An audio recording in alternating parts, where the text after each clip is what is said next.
monumentale erreur. Stick around. May I see your invitation, please? Sure. Here's my invitation. Comment t'as deviné qu'il y avait quelqu'un dans le placard? Il y a toujours quelqu'un dans le placard. What happened to Baza? Ah, he had to split. Être ou ne pas être. Ne pas être. Et voilà, mon ami Schwarzy, épisode... Je sais pas, je sais jamais, à chaque fois je doute. Épisode Predator, voilà, on est en 1987. Oh, attention, c'est écrit dans le titre, puis c'est tout. Oh c'est comme les jours de confinement, quoi, on les compte plus, là. Oh, ouais, non, on comptera plus. De toute façon, personne n'a commencé au même moment. Non, en plus. Bref, en parlant de confinement, on va s'attaquer donc à Predator, qui est à dire une menace invisible... qui tue. C'est vachement bien, on est dans l'actu, c'est... Voilà, on a du Predator. Est-ce qu'on va appeler Schwarzy? Mais non, il est occupé avec Cézanne. Il fait ce qu'il peut. Ouais. Mais par contre, je me poserai toujours la question, est-ce que Cézanne peint? Oh là là là. Voilà, hein, en forme. De quoi? Je ne sais pas, j'ai regardé le film cette nuit, parce que confinement veut dire qu'il y a du monde à la maison, donc bonne chance pour trouver du temps pour regarder un film de un peu moins de 2 heures. Ouais, puis surtout un peu violent quand même. Et, un peu, ouais. Un peu crado. Un peu cracra, ouais. À différents niveaux de cracra. Hein, on a le niveau mimi cracra, et puis le cracra, oula, ça pique, ça fait mal. Alors, bien pour entendu... un enfant de 4 ans, c'est moyen, quoi. Ouais, enfant de 4 ans, enfin 5 ans maintenant, et une petite de 10 mois, ça passe pas. Ça passe pas du tout. Alors, par contre, on n'a pas 5 ans et 10 mois, hein, mais on a Elodie et Olivier. Ouais. La fine équipe Alors, le retour de l'accent. du podcast. Non, c'est toi hier que tu... Le même accent que Marina Foïs de Rodez. Exactement. Bref, on va vous parler de Predator, un film de 1987. Voilà. Un film de John McTiernan. J'ai tout ça en même temps, c'est un peu bizarre comme chose. Avec Schwarzenegger, bien entendu, Carl Weathers, entre autres. Oui, si. Et c'est une production Silver Productions, donc Joel Silver. Et... Ah, mise à jour Windows. Chez qui c'était ça? Bref, donc qui dit Joel Silver dit un truc spécial qui se passe à chacun de ses films. Lequel? C'est qu'au scénario, on a des noms, mais au final, on sait très bien que c'est Stephen D'Souza qui est derrière. C'est comme ça. Voilà, on a Jim et John Thomas qui sont à la base du scénario, mais bon, voilà. On sait très bien que Silver aime bien mettre ses amis dans la boucle, et surtout dans la boucle scénaristique. À la musique, on a du Alan Silvestri. Hein, voilà, on a déjà vu pire au niveau musique, je pense. Oui, dans le genre, toi, bon, Delta Force, tout ça, il aime bien les trucs qui piquent un petit peu. Bon, il y a aussi du Retour vers le futur, qui sort un petit peu du genre, ou du Arrête ou ma mère va tirer. Ça, franchement, c'est parce qu'on fait pas de trucs sur Stallone, mais celui-là, ouh là là là là. Celui-là, c'est quand même un film, quoi. Ah, c'est ça, et Turner et Hooch, c'est ouf, oulala. Bref, oui, bref. Il avait fait, des trucs genre Qui veut la peau de Roger Rabbit aussi, qui était pas mal. Oui, voilà. Bon, Alan Silvestri, il en a fait quand même beaucoup pour la Warner aussi. Bon, après, il y a Bodyguard aussi. La mort vous va si bien, ce genre de choses. Mission Impossible. Bref, il en a fait énormément, donc c'est pas non plus une équipe de production de... Pardon ? C'est pas un perdreau d'année, quoi. Ah non, pas du tout. C'est une équipe, en tout cas, de production très solide. Je laisse les chiffres pour Mademoiselle Chiffre, hein, la prof de maths du petit Spirou.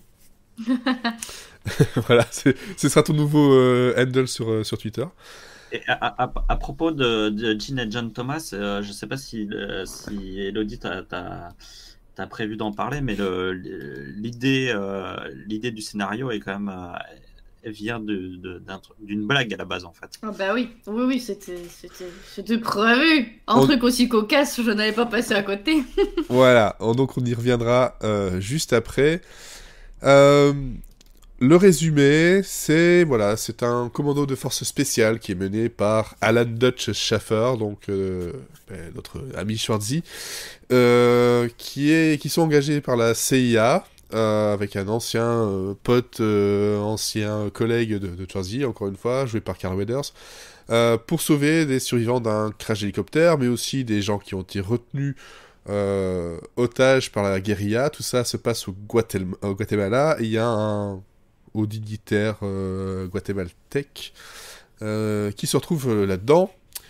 Donc eux, ils pensent qu'ils vont juste sauver des gens, mais en entrant dans cette jungle d'Amérique centrale, ils se rendent compte qu'ils ne sont pas tout seuls et qu'il y a une créature invisible qui commence à les éliminer un par un.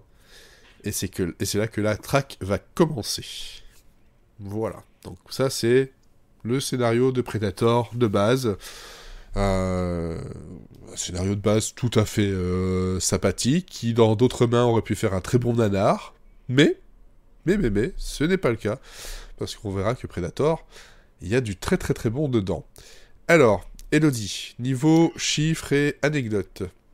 Eh bien, niveau chiffres, le film a bénéficié d'un budget à peu près de 15 millions de dollars, ce qui laisse déjà un peu de la marge pour faire des boum boum et des pompons. Et aller chercher des bonbons aussi. Et il a rapporté à peu près 98 millions de dollars, ce qui n'est pas dégueulasse. Non. Et donc, comme tu le disais, Olivier, effectivement, l'idée du film, elle est arrivée sur une idée un peu cocasse. C'est que ça, juste après la sortie de Rocky, je sais plus combien, ouais, le 4, une petite blague est sortie où on disait que la seule personne que Rocky n'avait pas combattue, c'était E.T. l'extraterrestre. Et ben, qu'à cela ne tienne, on n'a pas Rocky sous la main, mais on a Schwarzy, même masse musculaire, et on n'a pas E.T., mais on a un Predator. Donc, faisons-le. Donc, c'est parti de là, et le film devait s'appeler Hunter. Ouais. Mais ils ont dû changer le nom pour Predator parce qu'ils voulaient pas que le film soit confondu avec ce qu'il y connaît aux femmes Rick Hunter. Donc si ouais. Donc si on retrouve des images de making of, en fait sur les claps, on voit bien que ça s'appelait Hunter à la base. Ouais. Et le tournage a été difficile puisque ça a vraiment été tourné dans la jungle, mais au Mexique, même si c'est le Brésil qui est mis en scène dans l'histoire. C'est tourné au Mexique, et donc forcément la journée, il faisait une chaleur pas possible, avec beaucoup d'humidité, c'est la jungle, quoi. Et la nuit, il se pelait le cul. D'ailleurs, la scène où Schwarzy se roule dans la boue gelait littéralement sur lui. Du coup, il tremblait comme une feuille. Du coup, c'était pas hyper crédible très agréable à l'écran. Voilà. Et donc, l'équipe a essayé de le réchauffer avec des lampes, mais ça n'a pas marché. Du coup, il a bu du schnapps. Ça l'a pas réchauffé, mais il s'est retrouvé bourré. Mais il est voilà. Schwarzy bourré. Je sais pas, il doit y avoir un historique avec l'alcool de Schwarzy dans le cinéma. Voilà. Donc bon, ils s'en sont sortis tant bien que mal, mais si ça avait été que ça, Kevin Peter Hall a quand même dit que le film c'était plus une histoire de survie pour eux, parce que rien que la scène dans l'eau, c'était rempli de sangsues, c'était un enfer. Sur les différents lieux de tournage dans la jungle, ils se sont fait envahir par des serpents venimeux et des scorpions. Juste pour information, Kevin Peter Hall, qui est l'acteur, le comédien qui joue le prédateur. Oui. Voilà. Et d'ailleurs, je vais y revenir, ouais. Oui.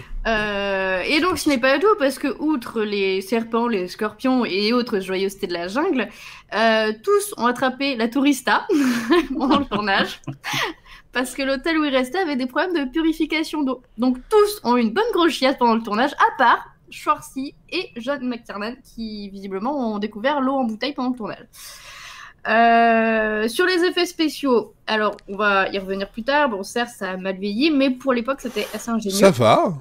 Franchement, je sais que tu le disais, Olivier, que ça a mal vieilli. Moi, je trouve que ça passe très très bien. Je pense ça dépend que pourquoi. les effets visuels sont très bien, les effets spéciaux sont très moches. Mais je pense que ce qui se passe aussi, c'est le passage à la HD, en fait. Ah, peut-être. Tu vois, parfois c'est un peu retravaillé et ça fait ressortir des petites pétouilles comme ça, mais je trouvais que ça passait très bien. Alors, pour les différents effets, donc effets visuels, c'est très très bien, j'y reviens juste après. Effets numériques, tout ce qui est vision en caméra thermique, ça a vraiment été tourné avec une vraie caméra thermique, donc c'est pour ça que ça a un rendu très crédible, parce que c'en est un. Pour faire l'effet d'invisibilité du prédateur, En fait, ils ont créé en vrai la cape d'invisibilité d'Harry Potter. C'est ça. Donc, comme faire un fond vert dans la jungle, c'est pas très malin. Non. Ils ont créé un costume entièrement rouge de la taille du Predator. Rose. Et Rose. Rouge. Non, rose. Ah, moi, j'avais rouge. Moi, les images que j'ai vues, c'était un peu orange, mais. Ouais, et en fait, c'est un rose, et d'ailleurs, ça a posé des problèmes avec un autre acteur par le passé, dans Predator. Ok. Et donc, en fait, au montage, ils ont fait effet fond vert, mais avec le costume rouge. Bah oui. Et pour l'effet de flou, enfin, qu'on suive quand même le mouvement du Predator, en fait, les plans sans acteurs qu'ils ont pris pour combler le vide, justement, ils les ont tournés avec un objectif plus large que les plans avec les personnages. Ouais. Donc, du coup, en combinant les deux, ça fait un espèce de contour. Voilà. C'est ça qui, peut-être, du coup, a mal vieilli, je trouve, mais Peut-être. ça va. Au niveau du Predator, en fait, celui qui devait l'incarner au départ, c'était Jean-Claude Van Damme. Voilà. Sauf que, en fait, c'était à la base parce qu'il voulait donner un air un peu de guerrier agile, style ninja au Predator. Sauf que le costume original du Predator était pas très maniable. Non. Il ressemblait pas du tout à ce qu'on voit actuellement dans le film. Il avait plus un style insecte et il a été décrit comme un corps de salamandre avec une tête de canard. Enfin, bref, ça ne devait pas être donné le même rendu. Sauf que, du coup, JCVD, il a fait des essais, sauf que, comme le costume était lourd, pas très souple, il pouvait pas avoir des mouvements assez bons pour le style de personnage qu'il voulait donner. Ouais. En plus, il avait trop chaud, donc du coup, ça lui causait qu'il s'évanouissait dans le costume, c'est un peu gênant. Et puis, il s'est plaint aussi que, du coup, comme il était entièrement en costume, on voyait pas son visage à l'écran. Ouais. Du coup, il a abandonné après 2 jours de tournage. Donc, c'est là que Kevin Peter Hall reprend la suite. En disant suce mes boules à Joel Silver, quand même. En toute poésie. Mais en même temps, voilà, Van Damme sortait de Bloodsport, donc voilà, c'est un grand film de son début de carrière. C'était pas le premier, mais voilà. Il fait ses débuts à Hollywood. Et puis lui, il veut montrer un peu d'arts martiaux. Il peut pas parce que ça pose problème. Puis il se rend compte qu'en fait, il va passer la meilleure partie du film, mais soit dans un costume, soit invisible. Donc ça lui va pas. Et donc on passe de Van Damme qui fait, je crois, peut-être à peine 1m80, même pas, à Kevin Peter Hall qui en fait 2m19. Voilà. Donc c'est pour ça ils ont dû refaire le costume et c'est là qu'ils ont redesigné le truc. Et Ouais. d'ailleurs, Kevin Peter Hall, on verra son visage dans le film puisqu'il fait partie de l'équipe de Rescue qui arrive en hélico à la fin. Exactement. Et si le premier costume a été réalisé par Boss Studio et de ce que j'ai vu comme description, ça avait l'air dégueulasse. Donc c'est Stan Winston qui avait bossé sur Terminator avant ça, qui a été appelé pour redesigner le costume, ce que ça leur a coûté 2 fois plus cher que ce que Boss Studio avait fait, mais sûrement pour avoir rendu beaucoup mieux. Et c'est d'ailleurs notre ami Schwarzy qui l'a recommandé à Ouais. Joel Silver. Et si Quel vous voulez bon voir la créature de base, il y a des photos qui traînent sur internet. Et c'est Il y a vrai des vidéos que... même. Hein. Et Parce que, qu'en oui. fait, au départ, ils l'ont tourné, et c'est quand ils ont commencé à le tourner qu'ils se sont dit putain, elle est ridicule, quoi. Ouais, et c'est vrai que ça fait vraiment monstre d'un Power Rangers ou... Enfin, Oui, c'est ça. ça fait pas peur. Enfin, ça fait pas peur. Ça fait vraiment nanar, quoi. C'est pas flippant pour un sou. Mm. Côté personnel, une partie du tournage a été réalisée 2 jours avant les répétitions du mariage entre Schwarzy et Maria Shriver. Donc il a loupé les préparations finales du mariage. Du coup, madame n'était pas très contente parce qu'il pensait plus au film qu'à elle. Donc Ouais. du coup, un mariage qui commençait super bien. À sa sortie, le film a été second au box-office, juste derrière Le flic de Beverly Hills 2. Donc Ouais. gros succès quand même. Par contre, niveau critique, sans surprise, les critiques du New York Times et compagnie n'ont pas aimé le film, hein, c'est surprenant. Pour les mêmes raisons qu'ils n'avaient pas aimé les précédents, hein, ils trouvent ça à bas du front, Ouais. avec des scènes d'action présentes uniquement pour compenser le scénario très fin. Mais en même temps, il y a un côté des critiques qui ont apprécié le film, parce qu'ils ont trouvé, pour l'époque, les effets spéciaux très chiadés, que ça fait boum badaboum dans tous les sens et que c'est bien foutu. Il y en a même qui ont apprécié la mise en scène, et c'est vrai qu'elle est pas dégueulasse. Et puis bah, finalement, malgré les mauvaises critiques, franchement, de toute façon, ça avait eu un accueil public très bon. Ouais. Et bah, même maintenant, on peut toujours considérer Predator comme un classique du genre, parce que ça reste un film qui mélange du bon cinéma d'action testostéroné et tout, avec de la science-fiction. Et bah, effectivement, c'est pas la Rolls du genre, puisque Alien est sorti avant et c'est pas du tout le même rendu. Ouais. Mais quand même, on peut honorer que Predator a survécu aux affres du temps et qui reste quand même un film très connu et très regardé. Il faut savoir que, ça peut-être tu avais l'information, mais que c'est un film qui est resté 7 semaines au box-office américain. Ce qui est pas rien, ça a rapporté presque 60 millions de dollars. Dans le monde, ça a rapporté presque 100 millions de dollars. Mm-hmm. Donc, franchement, je pense qu'ils sont... Ça va, quoi. Hein, c'est pas mal, ça fait un petit chiffre. Ça fait un petit chiffre sympathique. Ah bah oui, mais surtout que ça a été... après, il y a eu des suites, il y a eu des jeux vidéo, il y a eu enfin, il y a eu plein de choses autour de ça. Et puis il y a eu les Alien vs Predator aussi, que l'on peut déjà voir les prémices dans Predator 2. Parce que les petits malins se sont dit, ah tiens, ce serait rigolo que Alien contre Predator, tout ça, machin.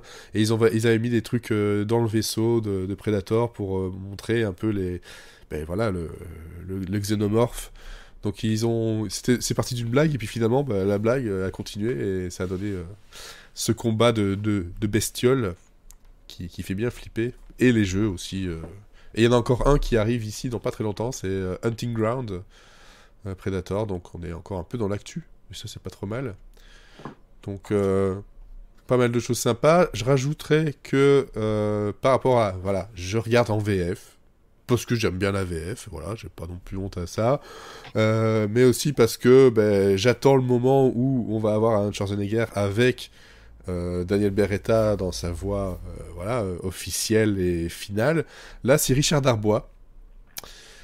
Donc, c'est Buzz l'éclair, c'est Harrison Ford, mais c'est pas Schwarzenegger.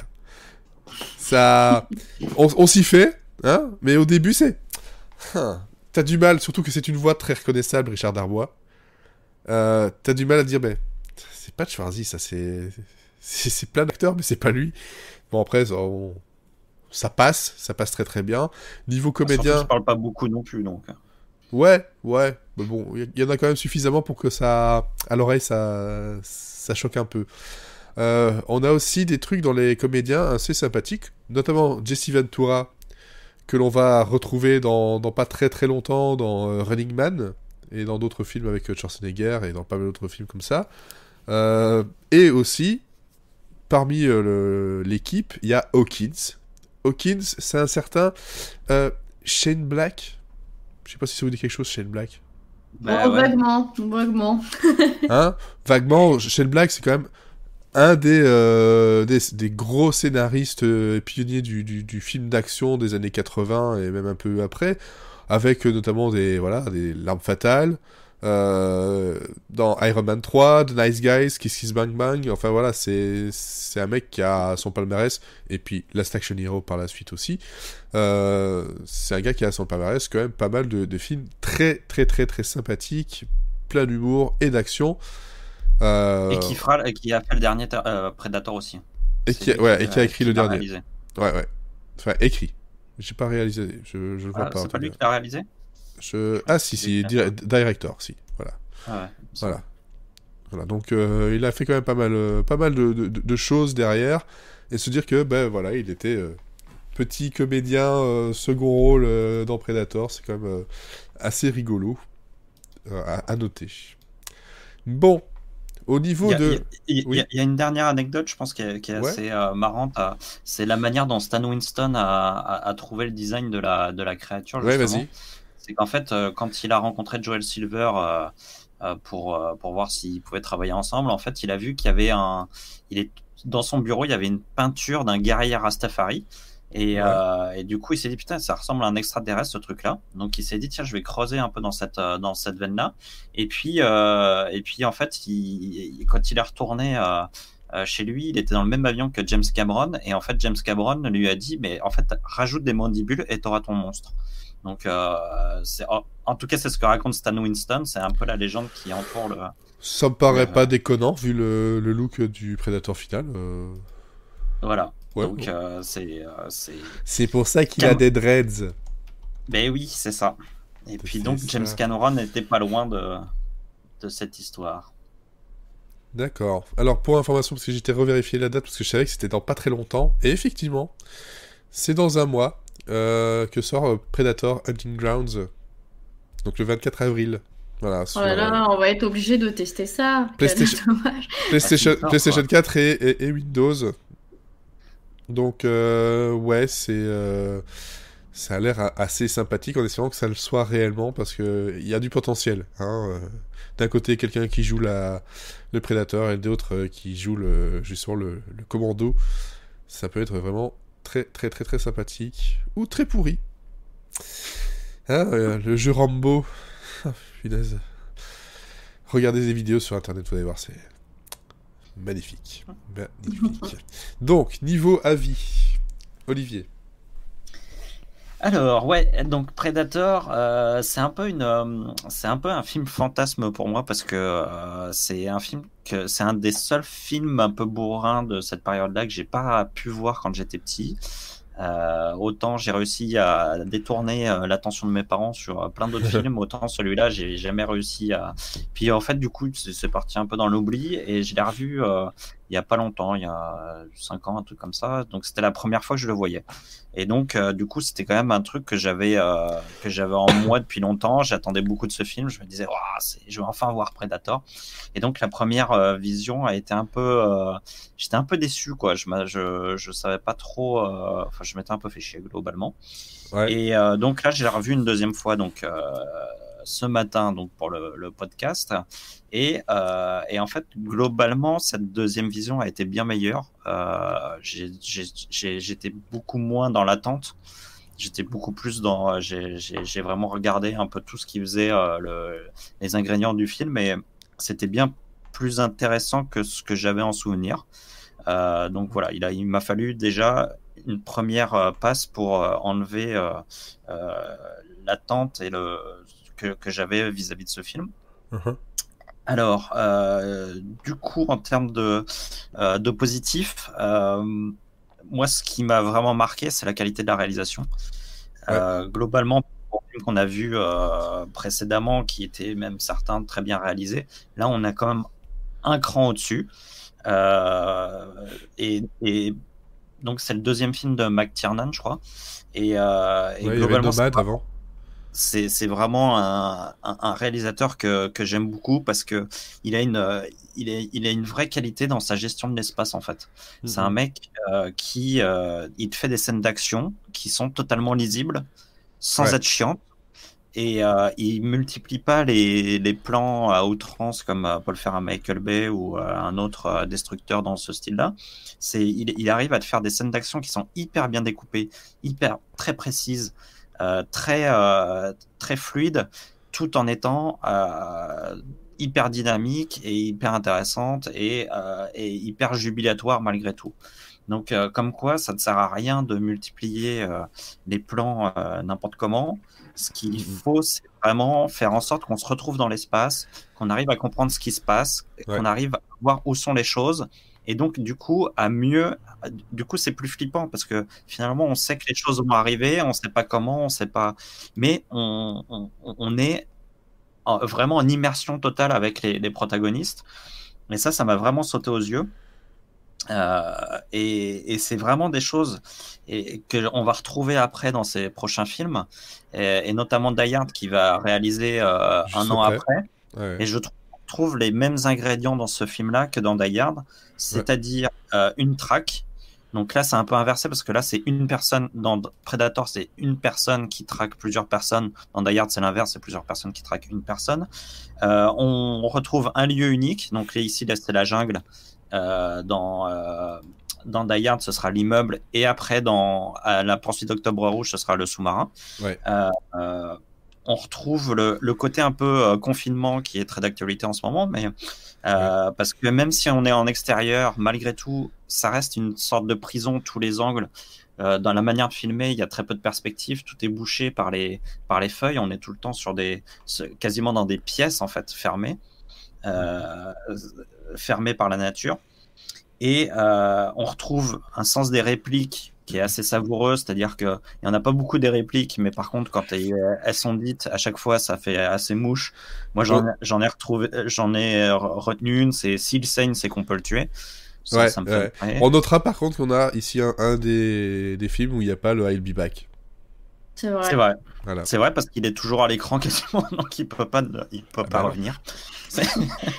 Il aurait pu en partant dans la jungle dire je reviendrai. Voilà.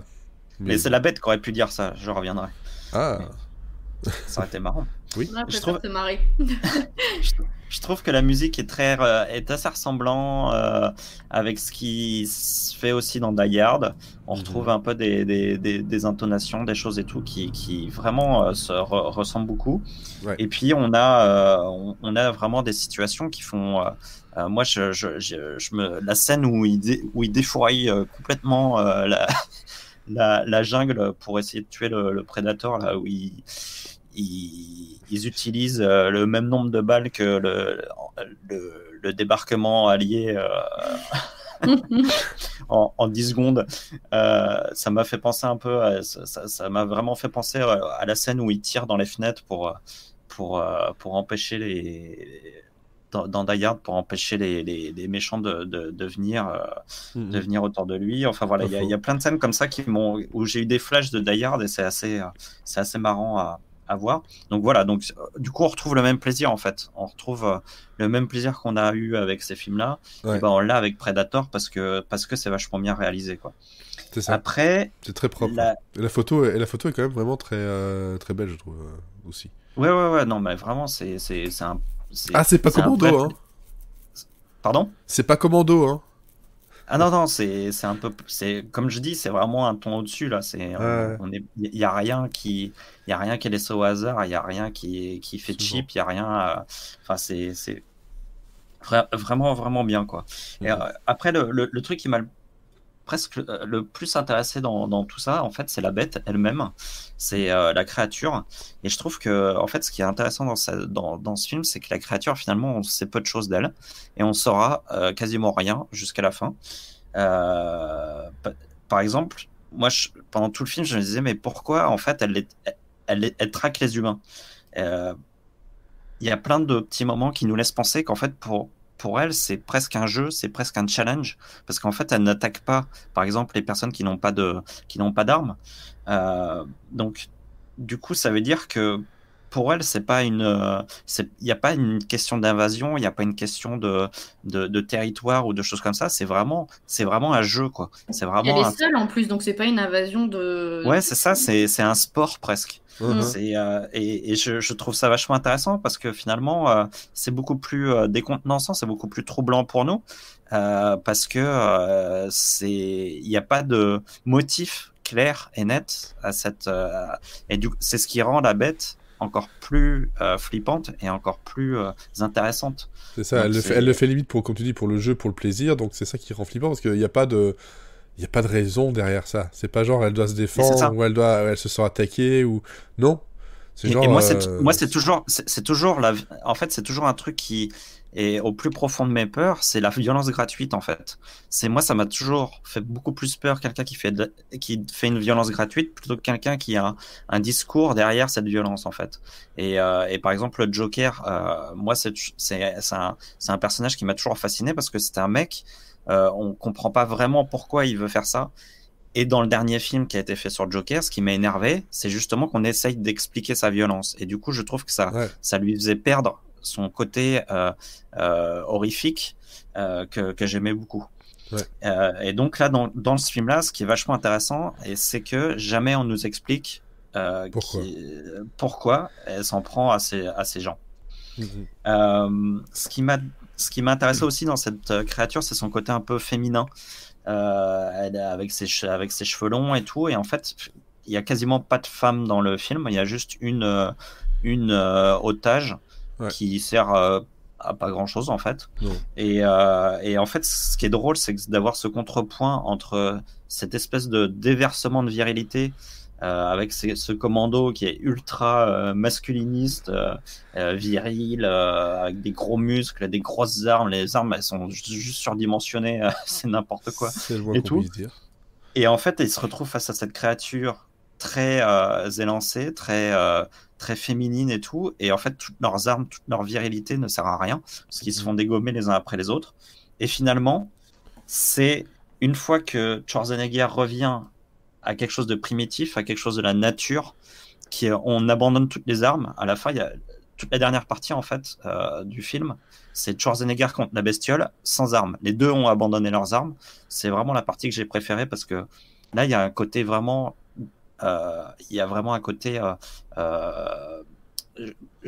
Jeux olympiques à l'ancienne, quoi. C'est vraiment le combat de deux athlètes. Puis il y a un côté stratégique, il n'y a pas uniquement la force brute que. Ouais, c'est ça. Ouais. Tu commences à comprendre comment la créature elle fonctionne. C'est vraiment une traque, c'est presque un huis clos en fait. Ah ouais, c'est ça. Et on revient à quelque chose. Tout d'un coup, on revient à la base de l'humanité. En fait, c'est le combat à main nue, la survie primaire.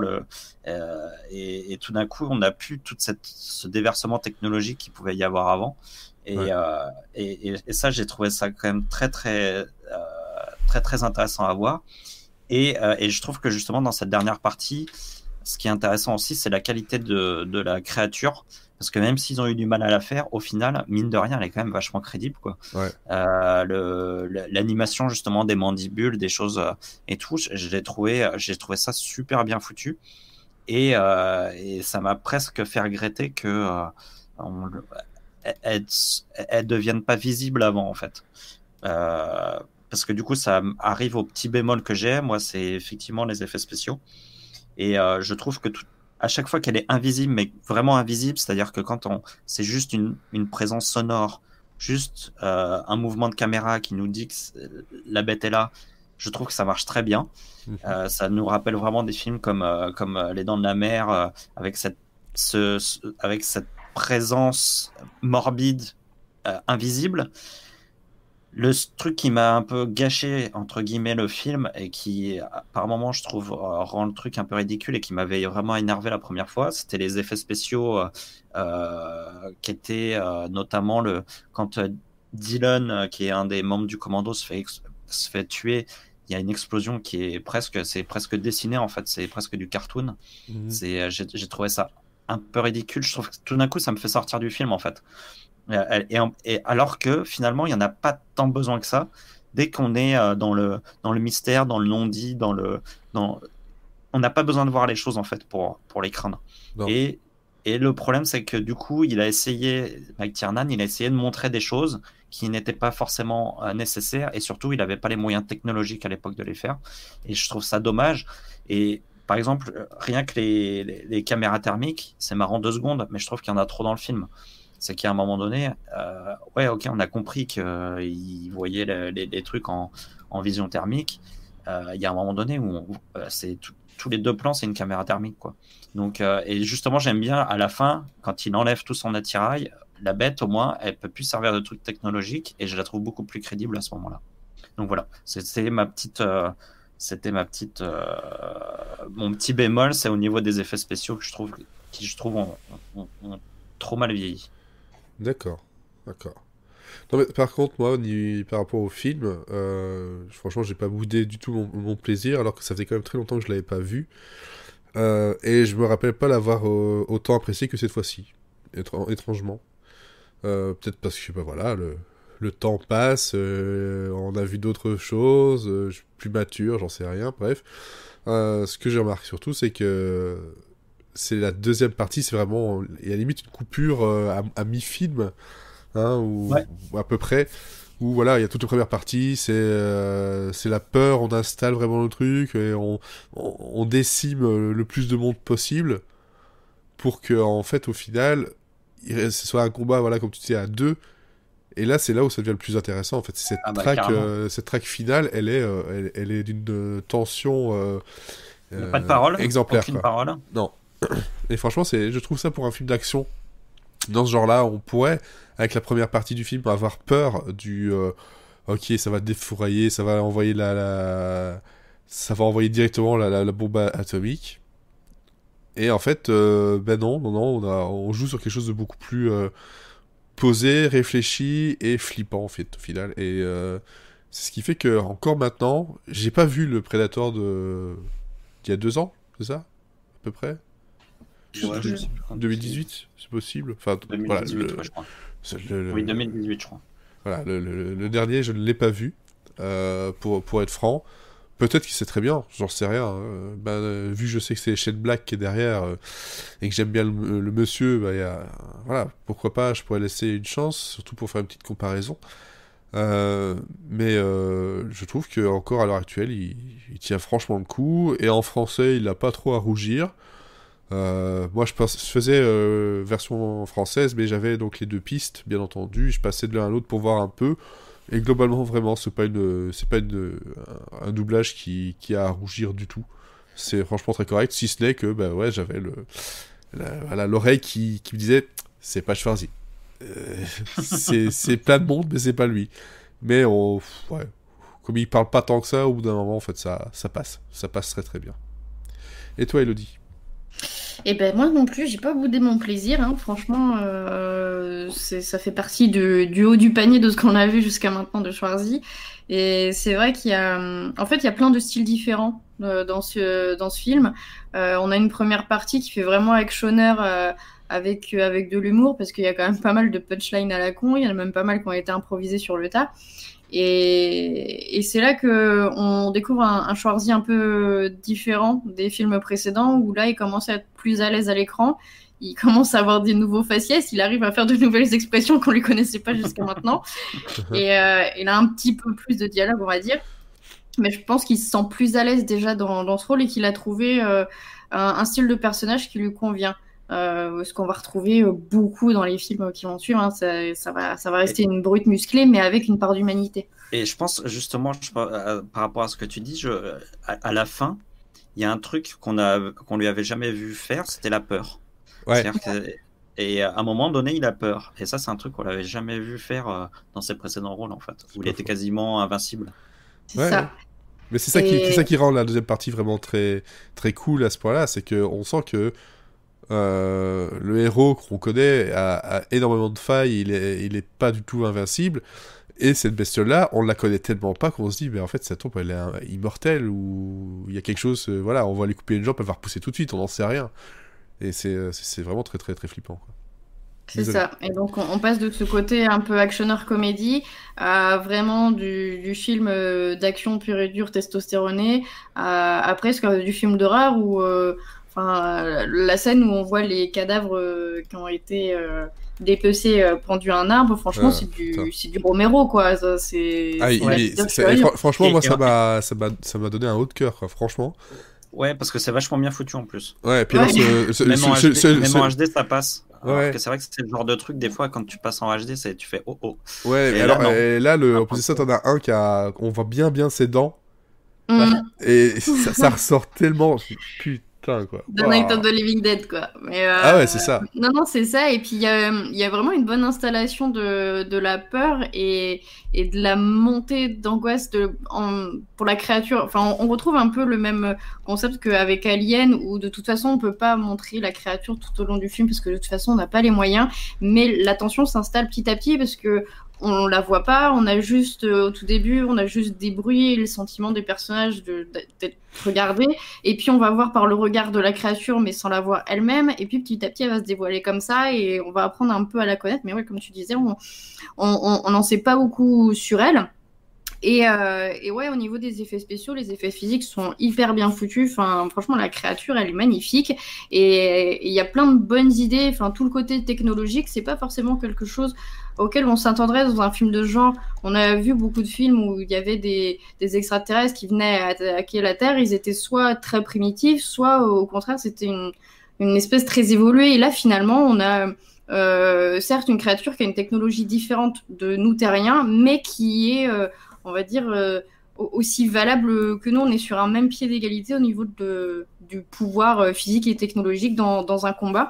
Et c'est plutôt intéressant. Et en fait, du coup, voilà, c'est cette part de mystère de savoir cette créature, on ne sait pas d'où elle vient, on ne sait pas ce qu'elle nous veut.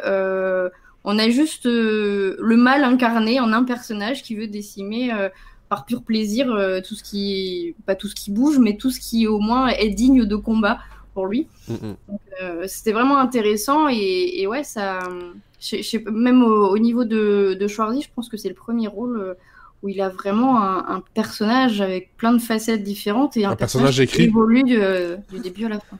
Un personnage vraiment bien écrit, en tout cas, qui est crédible. Ouais.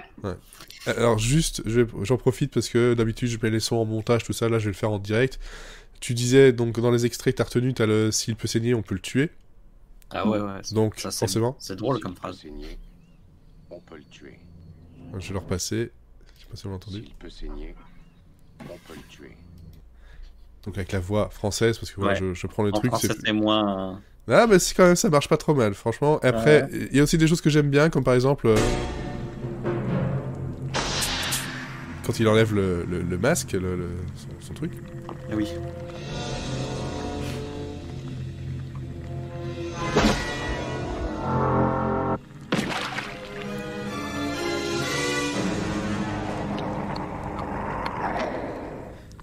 T'as pas une gueule de porte-bonheur. Ah oui, j'avais pas la traduction. Elle est géniale. Et alors, sinon, il y a aussi... La traduction est plus marrante que l'original pour le Ah, l'original, ouais, parce que en anglais, il dit juste ouais, t'es ugly, quoi. Donc. Non, là, tu sens qu'ils sont un peu amusés au niveau français. C'est pour ça qu'aussi j'aime bien regarder les versions françaises, c'est que quand c'est bien fait, on sent qu'il y a une écriture quand même derrière, c'est pas juste la traduction. Et sinon, il y a aussi ceci. Et maintenant, tu sais quoi, un sucre? Hey, Dutch.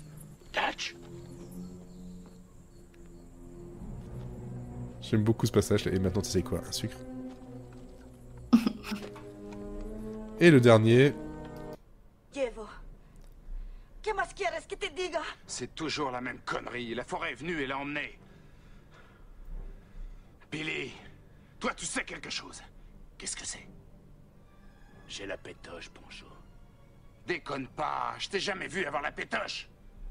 Je sais pas ce que c'est, mais ça nous suit. Et je sais que c'est pas un homme.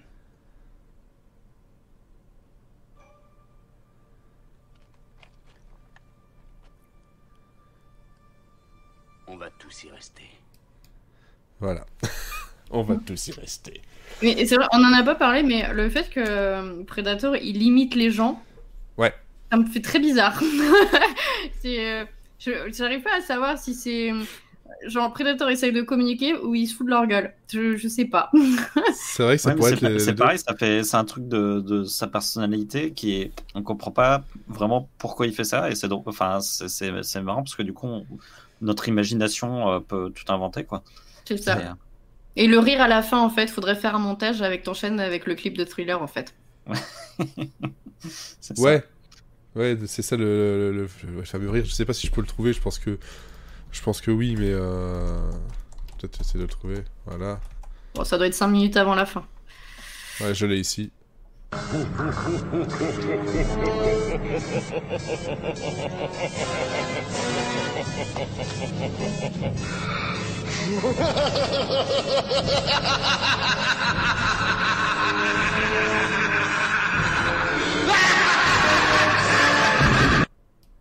Voilà. Le rire. Le rire. Le rire. Donc voilà, je pense que on a peut-être dit tout ce qu'on avait globalement à dire. Predator, voilà, ça vaudrait limite le personnage de Predator et tout ce qui est derrière, ça vaut un podcast rien qu'à lui. Hein, parce que, comme on dit, les jeux, les nouveaux films, y en a qui sont très très bons, il y en a qui sont très mauvais. Ouais, c'est ça. En fait, ce qui est dommage, et je pense que par rapport à Alien ou à d'autres films de cette période-là, c'est que finalement, Predator a eu vraiment des suites assez inégales, ce qui fait que finalement, pour beaucoup de gens, ça reste un truc un peu nanar par rapport Alors que c'est plus intéressant que ça. Ouais, mais en fait, il a été mal suivi, quoi, comme film. Mais j'ai l'impression que celui de 2018 est quand même essayé de remonter un peu le niveau. Ouais, je l'ai pas vu non plus. Apparemment, il est plus, il revient plus aux sources de la bête. Du premier, quoi. Et quand tu parlais des limitations, Elodie, son personnage Predator est dans Mortal Kombat X, et en fait, il imite en fait les rires des autres personnages. C'est trop bien. Et le personnage est très flippant dans le jeu. Hein, donc voilà, entre autres, Mortal Kombat, c'est très bien. C'est très très bien. Alors, le top, notre liste, notre top. Oui, tu veux que je rappelle ce que nous avons dans la liste ? Merci.